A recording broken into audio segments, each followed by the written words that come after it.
Mis amados, todos los títulos que veo y todos los pasajes que veo, digo, híjole, este está increíble. Y veo este, pues está bien increíble, es el reino de Dios. El reino de Dios. O sea, algo tan, tan extenso que podríamos pasarnos el resto de nuestros días compartiendo la palabra acerca del reino de Dios.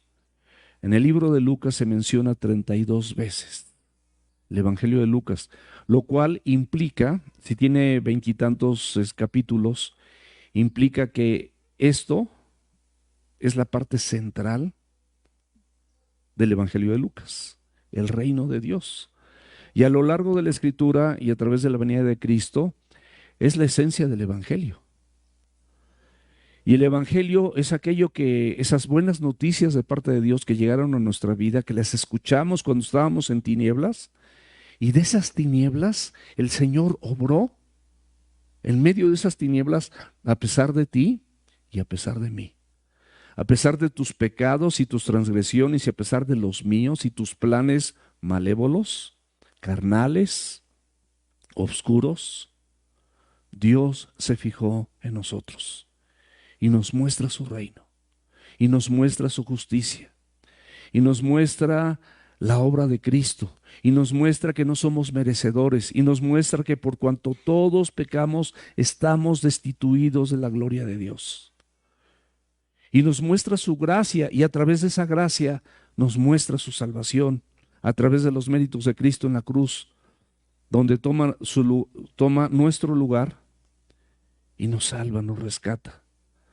Nos establece y siembra su justicia, no justicia propia, una justicia ganada por Él, conforme a la ley, conforme a los estatutos y parámetros y las exigencias de Dios para ser cumplida, y Él es la única vida que ha pisado esta tierra sin pecado, ejemplar en todo. El mayor testimonio que podemos tener, Dios hecho hombre, encarnado, nacido de una mujer y concebido por el Espíritu Santo de Dios, por voluntad del Padre. Y ese mismo reino, cuando viene el Mesías con el reino, con su reino, el rey del reino, imagínense, el plan de Dios es que ese reino se siembre en tu vida. De verdad, se me enchina la piel. El reino de Dios establecido en tu vida. ¿Cuál es el objetivo? El objetivo es que nosotros observemos los necesarios efectos del reino de Dios en nuestra vida. Hay efectos, hay transformación, hay regeneración, hay perdón, hay restauración, hay cambios, hay paz, hay gozo, hay plenitud. La Biblia, la palabra de Dios empieza a tomar nuestra mente, empieza a descender a nuestro corazón y de la abundancia de nuestro corazón empieza a hablar nuestra boca y empezamos a ser afectados por ese reino y con esa misma afectación podemos incluso afectar a otros. Ese es el propósito del reino. No hay otro propósito en el reino. El reino, en las palabras metafóricas que vamos a utilizar aquí en los versículos que vamos a leer a continuación, ya sea sembrado a través de la semilla de mostaza o fermentado como la levadura, que puede tener un efecto positivo y también negativo. Esta fermentación hace que crezca en nuestro corazón, que se desarrolle, es un crecimiento interno. ¿Para qué? Para bendecirnos, para mostrarnos todo lo que el Señor quiere y puede hacer por ti y por mí. Todo lo que el Señor quiere y puede hacer en tu matrimonio y en el mío, los que somos casados. Todo lo que puede hacer en tu vida, si eres soltero, para que a través de la Escritura tú te atrevas a vivirla como está escrita, no de acuerdo a tus condiciones, y puedas desarrollar una vida cálida, cobijada debajo de sus alas, para que estés seguro. Hombres y mujeres luego se casan y construyen, empiezan a construir una familia, empiezan a procrear hijos, Empiezan a ver las bendiciones que se pueden transmitir a los hijos y muchas veces si los hijos no las reciben, tú tienes la esperanza en Cristo de que tú hiciste lo correcto y que Dios en su gracia y su misericordia va a hacer lo necesario en tiempo y fuera de tiempo, porque Él es Dios, porque Él es bueno. Y esta bendición, mis amados, del reino de los cielos o del reino de Dios, primeramente empieza en ti y luego con esta misma bendición empiezas a influenciar a otros. Y me quedo con lo que dice Isaías 55, que la palabra es como la lluvia y la nieve que desciende. Bueno, 55 sí. Como la lluvia y la nieve que caen en la tierra, que desciende en la tierra y la hace germinar y producir, dando semilla al que siembra. Hay personas que siembran en la palabra de Dios porque constantemente están compartiendo la Biblia. Por la gracia y la misericordia de Dios, yo puedo saber que me toca sembrar la palabra siempre, en mi trabajo, aquí en la congregación, en la calle, en cualquier lugar donde yo esté y me encuentre alguna persona que sé que no conoce del Evangelio, yo puedo acercarme a esa persona y compartirle de Cristo, sin ningún problema. Porque para eso se sembró el reino de Dios en la vida del creyente. Yo nada más soy un creyente como tú. Y como creyentes, mis amados, esto es un fuego consumidor y empieza a consumir toda tu carnalidad, todos tus pensamientos reprobados, todo aquello que te contamina, todo aquello que no viene de Dios. Y entonces empieza a quedar, como dice Jesucristo, ustedes son limpios por la palabra que les he hablado. Y empieza a quedar nada más la esencia del Evangelio. Y la esencia del Evangelio le empiezas a transmitir a otros. Esto es algo maravilloso y es lo que vamos a ver. Vamos a leer los versículos, por favor, del 18 al 21 de Lucas 13.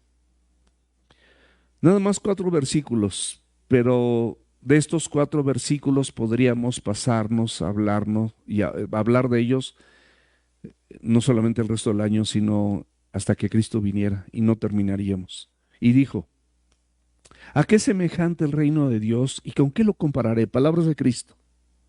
¿A qué es semejante el reino de Dios y con qué lo compararé? Es semejante al grano de mostaza que un hombre tomó y sembró en su huerto y creció y se hizo árbol grande. Y las aves del cielo anidaban en sus ramas. Y volvió a decir: ¿a qué compararé el reino de Dios? Es semejante a la levadura que una mujer tomó y escondió en 3 medidas de harina hasta que todo hubo fermentado. Mis amados, a lo largo del Evangelio de Lucas hemos visto mucha enseñanza para que el reino de los cielos sea sembrado no solamente en esta iglesia, sino sea sembrado en tu matrimonio, en tu familia y en tu persona. Hemos visto muchas cosas. El Señor ha tenido cuidado de nosotros. Y si nos remontamos un poquito atrás, vemos cómo el Señor nos dice que para que este reino se siembre, nos hace una advertencia que tengamos cuidado de la levadura de los fariseos. ¿Estamos de acuerdo? La levadura de los fariseos, ¿qué es? La hipocresía, la religiosidad, el orgullo y la arrogancia de las personas que porque conocen algo de la Biblia, porque tienen aquí 20 o 30 años en alguna congregación, sienten que eso es suficiente para salvarse. Están absoluta y totalmente equivocados. Y entonces empiezan a tener un sentimiento de arrogancia y seguridad, juzgando a otros, sintiéndose mejores que otros. Y eso no es así. La Biblia dice que por cuanto todos pecamos, no hay pecados pequeños y grandes. Y si tú acumulas tus pecados son suficientes. Probablemente no eres un secuestrador, un violador, un pederasta, pero no eres mejor que ellos tampoco delante de los ojos de Dios, porque Dios es tan santo que 1 milímetro que tú te aproximaras como tú eres y como yo soy, caerías fulminado con ese fuego consumidor. La esencia del reino de Dios tiene que implantarse en nosotros de tal manera que podamos tener comunión por los méritos de Cristo. Por los tuyos no hay ninguno, por los míos tampoco. Entonces, esta levadura de los fariseos es la hipocresía. Gente que viene, que está, pero ni está, y en su casa, y en la calle, y en otros lados, viven como se les da la gana, no tienen ningún temor de Dios, hablan, dicen y actúan y piensan de manera contraria a todo lo que el Evangelio te dice. Nos advirtió también de la codicia, que es idolatría. Todo aquello que nosotros ponemos y queremos temporal, como la herencia del hermano. Dile a mi hermano que me dé su herencia. Y el Señor dice, en esos asuntos yo no me meto. ¿Que soy partidor o soy juez? Esos son asuntos terrenales.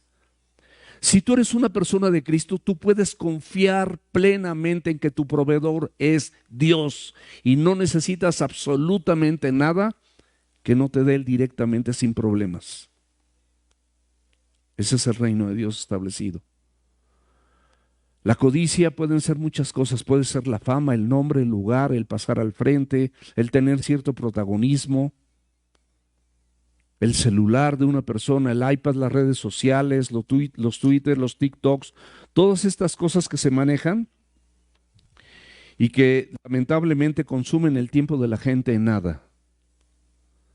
Puede ser algún deporte que practicas o que ves y que no hay nada más importante que eso. Es una prioridad y el reino de los cielos se constituye a través de prioridades de los santos. Nos dijo también el Señor que nos separáramos del afán. El afán es la preocupación. Y dice la Escritura que por nada estemos preocupados. Antes bien, sean conocidas nuestras peticiones delante de Dios con toda oración y ruego, y el Dios de paz guardará nuestros corazones en Cristo Jesús. Es lo que Él promete, guardar tu corazón a pesar de las circunstancias contrarias. Nos dijo también, entre otras cosas, que mantuviéramos nuestras lámparas encendidas como si Cristo viniera al rato, llenas de aceite, llenas de su palabra, llenas del Espíritu Santo de Dios, alertas y atentas a la venida de Cristo, anhelando y deseando que Él ya esté con nosotros, que venga por nosotros, que nos arrebate en las nubes. Lo anhelo con todo mi corazón, de verdad, mis amados.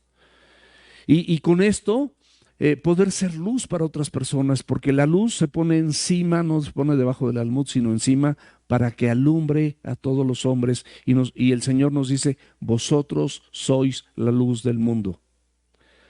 Nos habló de ese fuego purificador que representa a Dios y a su palabra, ese fuego que a través de la Escritura y la obra del Espíritu Santo en la vida del creyente te va limpiando.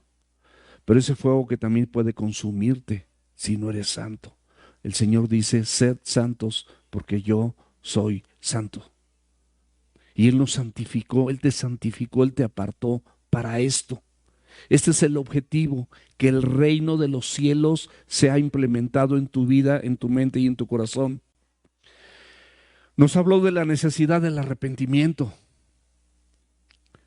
Que si nosotros no nos arrepentimos, considerando que todos somos pecadores, pues vamos a perecer igualmente. Y vemos en la Escritura que Dios, o sea, el arrepentimiento, mis amados, no es una virtud humana, grábatelo bien, no es una virtud humana. El Señor te guía al arrepentimiento. Vamos a verlo, esto sí vale la pena que lo veas. Abre la Biblia en Romanos 2:4. Por favor. ¿O menosprecias las riquezas de su benignidad, paciencia y longanimidad, ignorando que su benignidad te guía al arrepentimiento? ¿Sabes qué es benignidad para tú que estás anotando? La benignidad es la gracia de Dios, escúchame bien, la gracia de Dios que quita la dureza del corazón humano. Por eso, por la dureza de nuestro corazón, no recibimos el reino. Y a través de esa gracia es quitada y entonces nos lleva al arrepentimiento. El pecado, mi amado, el pecado, mi amada, endurece. El pecador no quiere dejar su pecado, no quiere soltarlo. Está controlado, está gobernado por esas prácticas pecaminosas. Y por eso no viene al arrepentimiento. El Señor lo tiene que conceder. Digo, te tiene que guiar, perdón. También lo concede. Abre la Biblia en en Hechos 11:18. Hechos 11:18. Entonces, oídas estas cosas, callaron y glorificaron a Dios diciendo, de manera que también a los gentiles ha dado Dios arrepentimiento para vida. Dios lo da. No es una virtud humana. Nosotros somos los gentiles porque el gentil es todo aquel que no es judío. Y también nos dijo que hay axiomas, los malos, evidentemente, como Gálatas 6 dice que todo lo que el hombre sembrare, esto también segará. Y un axioma es algo que no se discute, es algo entendido por la mayor parte de la gente. Una persona mala, pues, por supuesto, en términos generales, pensamos que va a sufrir una desgracia. No todas las desgracias, pues ahora sí que vienen de Dios. Sin embargo, Dios tiene el control de todas las desgracias. Inclusive nosotros podemos ver cómo Jacobo fue muerto a filo de espada predicando el evangelio, como Esteban fue apedreado predicando el evangelio, pero se le abrió el reino, se le abrió el cielo. Todo controlado por Dios, todo perfectamente bien delimitado por Él. Y bueno, en estos axiomas, en estas cosas, por ejemplo, hubo unas personas en Galilea que estaban haciendo sus sacrificios probablemente en el día de la Pascua, y Pilato concedió a los soldados a que fueran muertos a filo de espada, y los sacrificios que habían realizado se mezclaron con su propia sangre, algo abominable y algo terrorífico, lo mismo con los de Siloé. Y nosotros hoy en día podemos pensar con los de Acapulco. Una desgracia, no, pues juicio de Dios también puede ser. Pero, escúchame, no somos mejores que esas personas. Si no nos arrepentimos, de igual manera pereceremos. Necesitamos arrepentimiento. Nosotros necesitamos arrepentimiento. Y luego vemos a esta mujer encorvada. ¿Cómo Dios la ve como a ti? Encorvado, torcido, en tus caminos, en tus pensamientos, en tus acciones, en tus hábitos, torcidos. Esta mujer estaba encorvada, estaba torcida, 18 años con esto, desde el 2005 si fuera ahorita en esta época. Todo lo que ha sucedido en esos años, y encorvada. Y viene el Señor y dice la Escritura que la ve, como te vio a ti, y luego te llama, y la llamó también a ella. Y luego te dice, oíste el Evangelio, a ella también se lo dice. Eso es increíble. Y luego le pone las manos encima. Qué hermoso que el Señor Jesucristo ponga sus manos sobre ti. ¿Qué más necesitas? Las manos del Señor en tu vida. Imagínate. Y luego de inmediato endereza tu vida como enderezó a esta mujer encorvada. Finalmente, si nosotros pudiésemos hacer un bosquejo, en los versículos 18 y 19 vamos a ver el efecto externo del reino de Dios, y en el versículo 20 y 21 el efecto interno del reino de Dios. Vamos a ver el versículo 18, por favor, de Lucas 13. Y dijo, ¿a qué semejante el reino de Dios y con qué lo compararé? El Señor quiere que lo entendamos perfectamente bien, y por eso esta frase la repite 32 veces en el Evangelio de Lucas. No son las únicas partes donde viene el reino de Dios, pero nada más en el Evangelio de Lucas nos hace ver que era la parte fundamental del ministerio terrenal de Jesucristo: sembrar el reino de Dios en cada creyente, en cada persona. Presumiblemente, esta enseñanza y esta parábola fue dicha en la misma sinagoga, porque no se nos platica, no se nos narra que él se fue a otro lugar, sino probablemente después de enderezar la vida encorvada de esta mujer, él empieza a hablar del reino de Dios. Si él alinea tu vida, si tú alineas tu vida con la Escritura, con la obra del Espíritu Santo en tu vida y con el reino de Dios en tu vida, muy probablemente, pues vas a quitar todas esas encorvaduras, todos esos caminos torcidos que el hombre ama, porque ama su carne. Esta palabra del reino, mis amados, contrasta de manera total con el reino del mundo. Y el Señor Jesucristo lo hace ver cuando habla esto con Pilato, ahí en Juan 18:36, lo puedes ver, para los que están tomando nota, que el reino de Dios es un reino espiritual. y no es de este mundo. Respondiendo Jesús, mi reino no es de este mundo. Si mi reino fuera de este mundo, mis servidores pelearían hasta que yo fuera entregado, hasta que yo no fuera entregado a los judíos. Pero mi reino no es de aquí.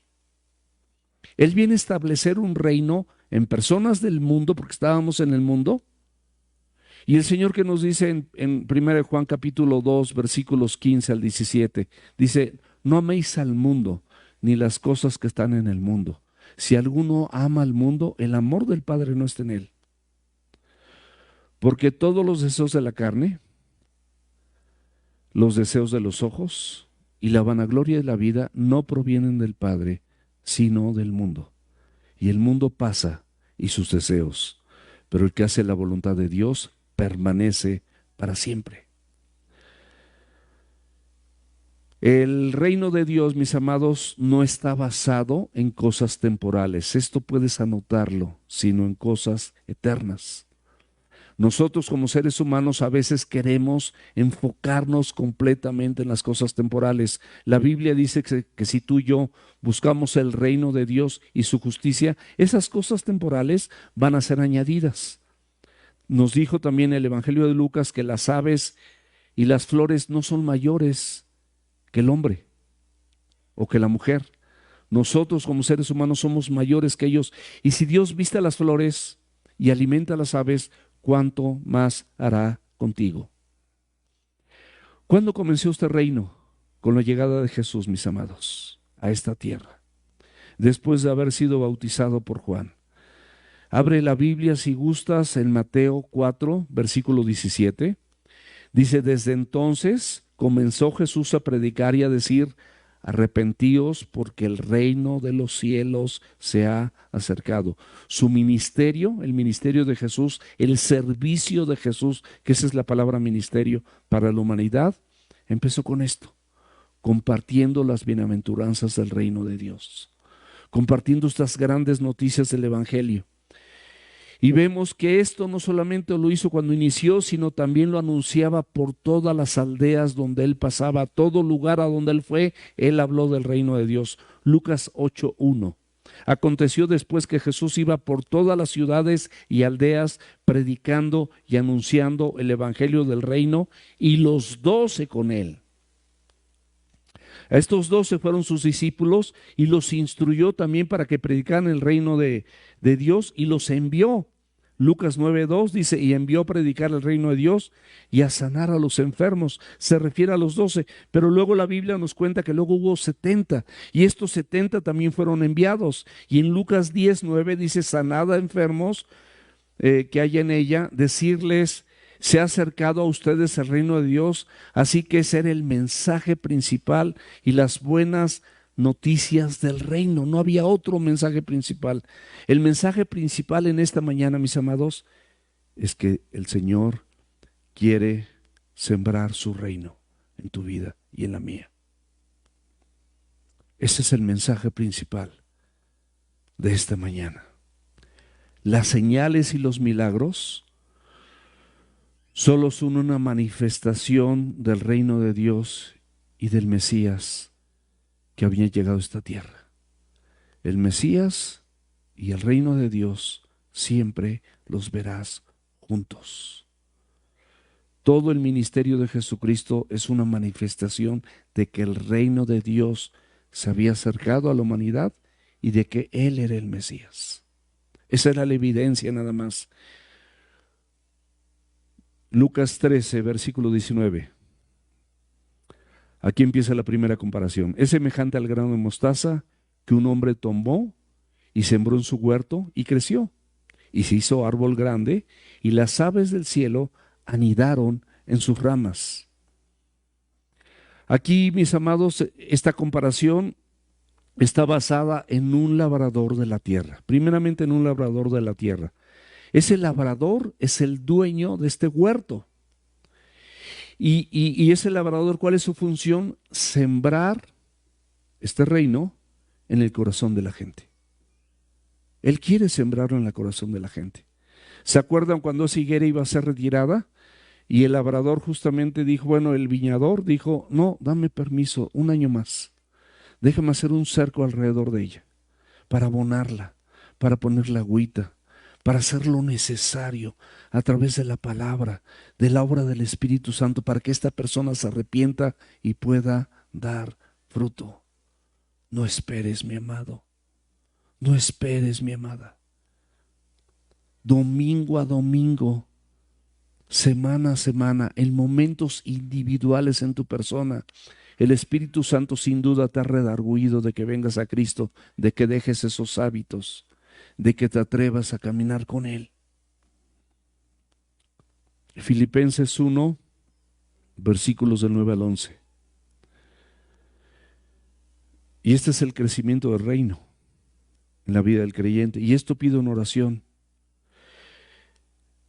Como parte del reino, que su amor abunde aún más y más en ciencia y en todo conocimiento. ¿En qué consiste la vida eterna?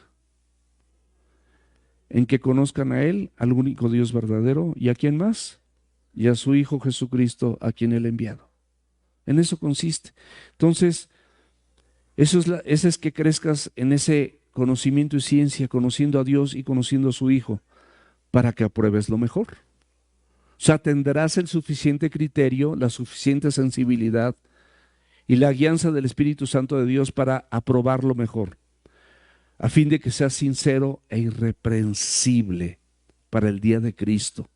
Sincero es lo contrario a la hipocresía. Una persona hipócrita no es genuina. Y una persona irreprensible es una persona sujeta a corrección. Llenos de frutos de justicia. Estos son los frutos de justicia. La Biblia, la palabra de Dios, es toda la justicia implantada hacia el hombre, para que por medio de Jesucristo, para gloria y alabanza de Dios. Es para que tu vida y mi vida glorifiquen al Dios de los cielos. Proverbios 4:18. ¿Qué dice Proverbios 4:18? Dice, mas la senda de los justos es como la luz de la aurora, que va en aumento hasta que el día es perfecto. Filipenses 1:6 dice, palabras de Jesús, que Él prometió perfeccionar la obra que inició en ti y que inició en mí hasta el día de Jesucristo. Segunda de Pedro 3:18. Antes bien, crecer en la gracia y en el conocimiento de nuestro Señor y Salvador Jesucristo, a Él sea la gloria ahora y hasta el día de la eternidad. Amén. Crecer en la gracia y en el conocimiento de nuestro Señor y Salvador Jesucristo. Qué hermosas palabras. Qué hermosas palabras. Esta expresión de esta pequeña semilla, este grano de mostaza, el Señor la usó, la utilizó para compararla con la fe de sus discípulos. Bueno, lo necesario para la fe de un discípulo, como tú y como yo, como los discípulos que en aquel entonces caminaban con Cristo, pero que no tenían fe y que Dios les reprochó que no creían en este reino, porque no tenían ni siquiera fe como un grano de mostaza. Porque si la tuvieran, se trasladarían los montes de un lado a otro, pero no la tenían. Mateo 17:20. Mis amados, este reino, en esta analogía, en esta metáfora comparada con este grano de semilla de mostaza, nos habla de que tuvo un comienzo pequeño, pero un resultado enorme.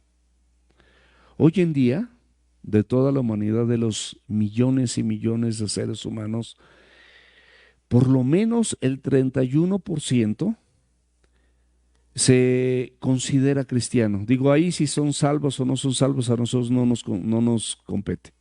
A Dios sí. ¿Qué implica esto? Que por lo menos saben que Jesucristo es el Hijo de Dios, que por lo menos saben que Jesucristo fue a la cruz por sus pecados, que por lo menos saben que Jesucristo es el Hijo de Dios, que por lo menos saben que Cristo vendrá por su iglesia, que por lo menos saben que Cristo puede reinar en tu vida y en la mía. Por lo menos, ya lo saben. Ya lo demás no nos corresponde a nosotros, le corresponde al Señor. Pero este 31% es más que los musulmanes y más que cualquier otro tipo de doctrina. Jesucristo, mis amados, es el que divide la historia en dos, antes y después de Cristo. No es Buda, no es Mahoma, no es Confucio, ni es ningún iluminado de cualquier otra doctrina. Esta doctrina nos habla del reino. Este reino, mis amados, comenzó en Nazaret, de una manera muy simple. Te lo voy a platicar rápido. Comenzó en Nazaret.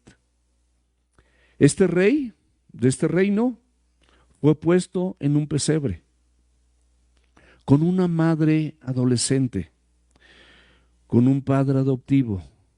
Escúchame bien, sin ningún lujo. Creció como cualquier niño normal, sin nada extraordinario. Se presentó al mundo al ser bautizado en el Jordán por Juan el Bautista, un profeta que era despreciado por su propio pueblo, menospreciado por ese pueblo judío. Jesús comenzó con un pequeño grupo de discípulos, así pequeñito. La mayoría de ellos que eran pescadores. Entre ellos se encontraba una persona rechazada por toda la sociedad judía, como lo eran los publicanos. ¿Por qué? Porque los publicanos representaban en ese momento, a pesar de ser judíos, representaban al Imperio Romano para cobrar impuestos y tenían autorización por el Imperio Romano de que tú cobras los impuestos que corresponden y le cobras al que paga impuestos la cantidad que tú desees. Eran considerados traidores. Mateo Leví, que escribió el Evangelio de Mateo, era uno de esos. También tenían un revolucionario llamado Simón el Celote, un vándalo. Así es el reino de Dios. Y por eso nos tiene a nosotros. Por eso me tiene ahí, dentro de ese mismo reino. Posteriormente de estos 12, nos menciona a los 70.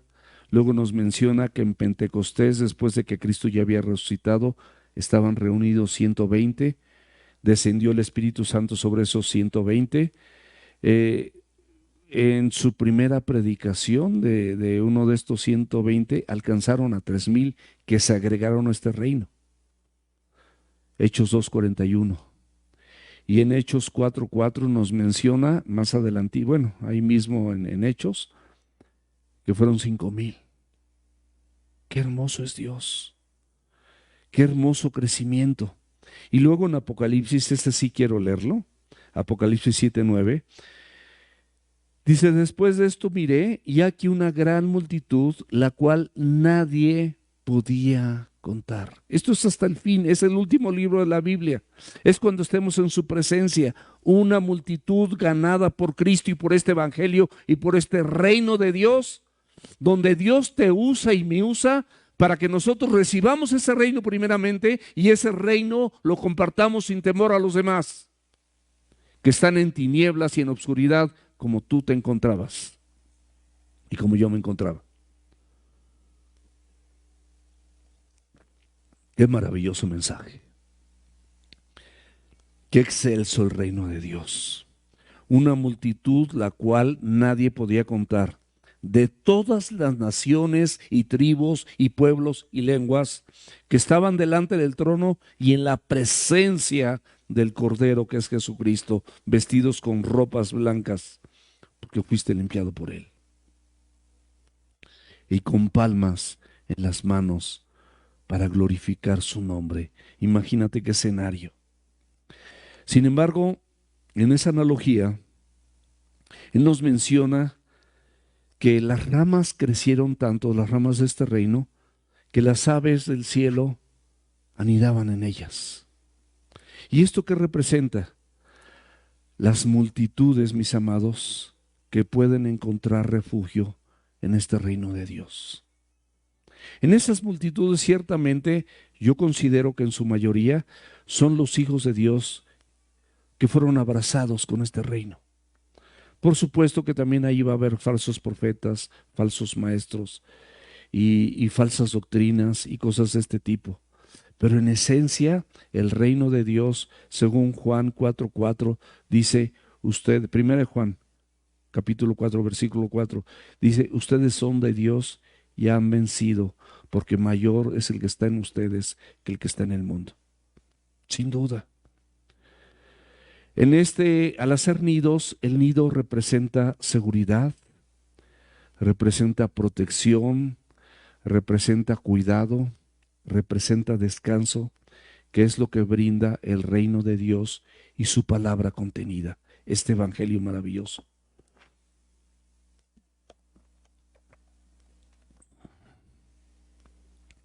La Biblia, mis amados, también contiene pasajes proféticos acerca de que este reino no solamente iba a ser para los judíos, como lo mencionaba o se menciona de mayor manera en el Antiguo Testamento. Había profecías en ese Antiguo Testamento, como en Ezequiel 17, 22 y 24, Ezequiel 17, del 22 al 24, y Daniel 4, del 20 al 21, donde habla que nosotros que no somos judíos íbamos a ser alcanzados por ese reino maravilloso. Ese reino maravilloso que significa bendición para todo aquel que se arrepiente, cree en Jesús y en su palabra, sin importar la región, sin importar su raza, sin importar su estado civil, simplemente se arrepintió, creyó en ese evangelio, creyó en la persona de Jesucristo y el reino de los cielos, el reino de Dios le abraza y nos abraza. Ve lo que dice en Mateo 24, versículo 14. Y será predicado este evangelio del reino en todo el mundo. Es algo a lo que nosotros fuimos llamados. Dice, ir y predicar el evangelio a toda criatura. El que creyere y fuere bautizado será salvo, mas el que no creyere será condenado. Eso viene en Marcos. En Mateo dice que por tanto id por todo el mundo y hacer discípulos, bautizándolos en el nombre del Padre, del Hijo y del Espíritu Santo, enseñándoles a que guarden y hagan todo lo que yo les he dicho. He aquí, yo estoy con ustedes todos los días hasta el fin del mundo. Palabra de Dios, mis amados. Sin embargo, en esa otra interpretación también de algunos estudiosos de la Biblia, que yo considero que el reino de los cielos, desde mi humilde opinión, es para bendición. Ciertamente, como en toda bendición y como en los tiempos de Jesucristo, se van a colgar los falsos maestros con hipocresía, los que codician, los que tienen una falsa enseñanza, los que son hipócritas, los que basan su creencia en el tiempo que tienen en el evangelio y todo lo que han hecho y todo lo que han, todos evangelásticos, así, no, yo le compartí y 1000 se arrepintieron. Y así hablan, ¿no? Mis amados, el reino de los cielos es para todos. Y roguemos a Dios, de verdad roguemos a Dios, para que ese reino nos abrace a nosotros. Porque puedes estar aquí escuchando de esto y puede llegar aquel día donde te diga, apártate de mí, hacedor de maldad, porque nunca te conocí. Eso puede pasar, mis amados. Versículo 20, nos faltan 2. Y volvió a decir, ¿a qué comparar el reino de Dios? Esta segunda parábola, mis amados, está ligada con la anterior. Y es una ilustración también del reino de Dios. Y Jesús lo presenta con una pregunta retórica. Una pregunta retórica es aquella que no requiere respuesta. Su objetivo es dar cierto énfasis a lo mismo que le expresa o sugerir alguna afirmación. ¿Y qué quiere decir esta afirmación? Que la primera parábola significa el desarrollo externo del reino y la segunda parábola, que es esta, el desarrollo interno de ese mismo reino. Y en esta comparación dice que es semejante a la levadura, que produce, por supuesto, nos va a hablar de un efecto interno, que una mujer tomó y escondió. Del griego esto de esconder es incorporó, o sea, se mezcló, se hizo uno en 3 medidas de arena hasta que todo hubo fermentado. La palabra escondido, mis amados, se refiere a ese reino de Dios que está escondido en tu vida. Ahí lo tienes. El Padre, el Hijo y el Espíritu Santo obrando. La palabra de Dios fluyendo, renovando tus pensamientos, restaurándote de tu vida pasada, capacitándote para que luches contra aquellas concupiscencias, anhelos o deseos torcidos que tiene tu vida y que todos los días a lo mejor enfrentas. A esas dudas, a esas contradicciones, ese carácter malo que tienes, a esas mentiras que habitúas tener, las tranzas que haces y todo esto, mis amados, ese reino está escondido para ir eliminando eso. Y está tan amalgamado, o sea, Padre, Hijo, Espíritu Santo, la palabra de Dios, se puede amalgamar de tal manera en la vida de un creyente, que es como, yo puedo poner un ejemplo, como las amalgamas. Yo soy dentista. En las amalgamas tú ves ahí algo gris, como plateado, con cierto brillo, algunas ya obscuras.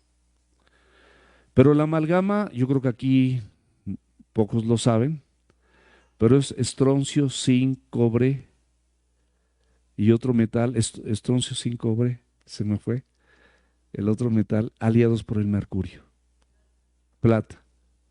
Gracias, mi amor. Ahí está mi esposita, que es mi ayuda idónea, que también es odontóloga.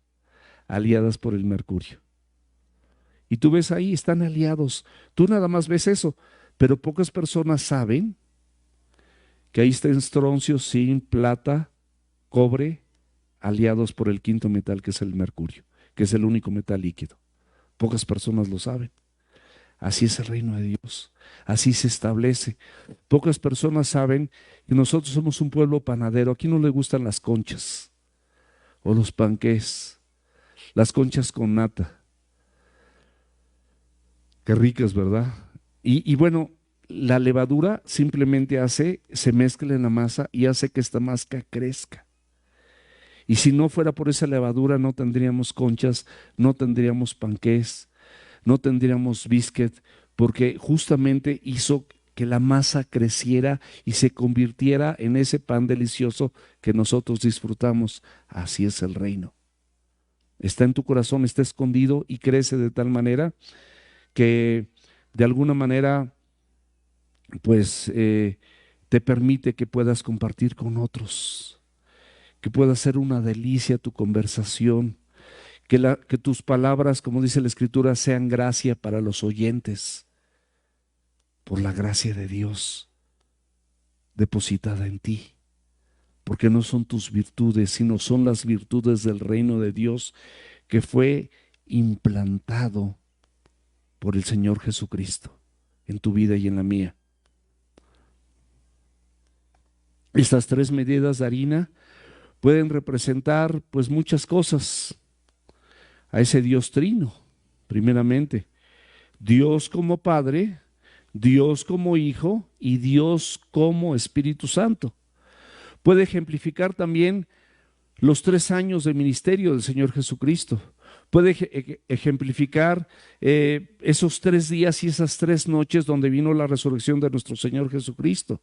Pueden ejemplificar muchas cosas. Esa señal que los judíos pedían en su momento, y Jesucristo les dijo, señal no les será dada sino la de Jonás, que era una analogía de la muerte y resurrección de Cristo, donde Jonás permaneció 3 días y 3 noches y luego fue expulsado en Nínive para que cumpliera su misión.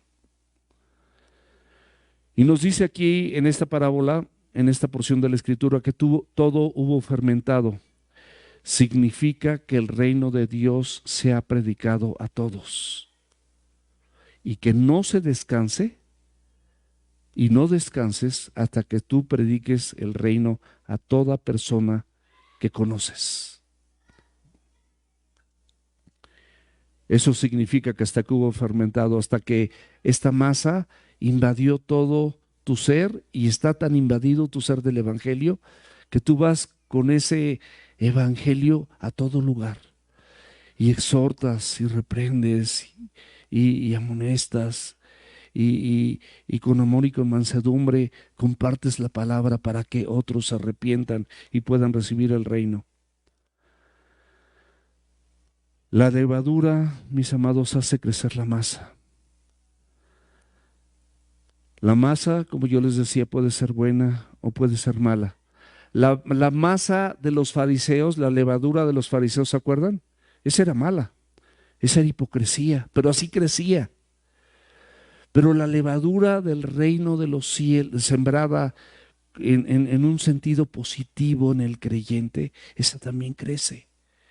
Y esa es a la que yo apelo, porque mayor es Jesús que está en nosotros que el que está en el mundo. Satanás y sus huestes son un enemigo vencido, ya fue derrocado. Ellos traen muerte, pero la muerte también fue vencida por Cristo. Por lo tanto, yo considero que a pesar de que hay ilustres estudiosos de la Escritura y que esto se lo dan como le enfocan más a estas aves como a esos malos y se refieren nada más a esos malos, yo personalmente y con toda humildad, yo pienso que sí, pero es mayor el efecto positivo para salvar a la humanidad, porque se trata del reino de los cielos. ¿Qué tenemos que hacer nosotros como iglesia? Cuidar la enseñanza con una sana doctrina, verso a verso, contexto completo, versículo por versículo. No dejar que se leude la enseñanza con esta levadura de los fariseos, con falsas enseñanzas, con tradiciones, con costumbres, con pensamientos humanos, con reglas humanas, pensamientos de hombres, que aunque tengan buenas intenciones, la iglesia, mis amados, es para que la gente sea instruida. Nuestros jóvenes fueron a ser instruidos, sí tuvieron actividades de jóvenes, apropiadas para jóvenes, recreativas, competencias, concursos, hubo rallies y demás, pero no es lo principal. Lo principal es la instrucción, lo principal es glorificar la palabra de Dios, lo principal es que el reino de los cielos se expanda con nuestros jóvenes. Y ese es el propósito. Las iglesias no son para entretenimiento. No necesitamos ni luces, ni tampoco necesitamos aquí neblina o de ese humito que se arroja y que luego sale el predicador que es un ser humano cualquiera. No necesitamos nada de eso. No necesitamos el aplauso de la gente. Necesitamos el reconocimiento de Dios. Necesitamos tener un corazón manso y humilde para que este reino se expanda a todas partes y con toda la gente y no esté contaminado. Nada más eso. Lo último, la levadura del reino hace que se propague el reino y crezca hasta los confines de la tierra. ¿Lo crees conmigo? El reino, mis amados, y su palabra y la esencia de la persona y la personalidad del Rey Jesucristo y nuestro Rey y nuestro Señor y nuestro Salvador es que esto que estamos compartiendo se expanda en todo el mundo y que la gente conozca a Cristo a través del ejemplo que tú le des y que te atrevas a predicar este evangelio. Solamente así. Es para que nosotros, nuestros oídos y nuestro corazón esté atento a todo lo que venimos a oír, que es pura palabra de Dios. No para que te estés durmiendo, es para que estés aprendiendo, es para que estés absorbiendo todo lo que Dios tiene para ti y lo puedas compartir con otros. De eso se trata el reino, mis amados.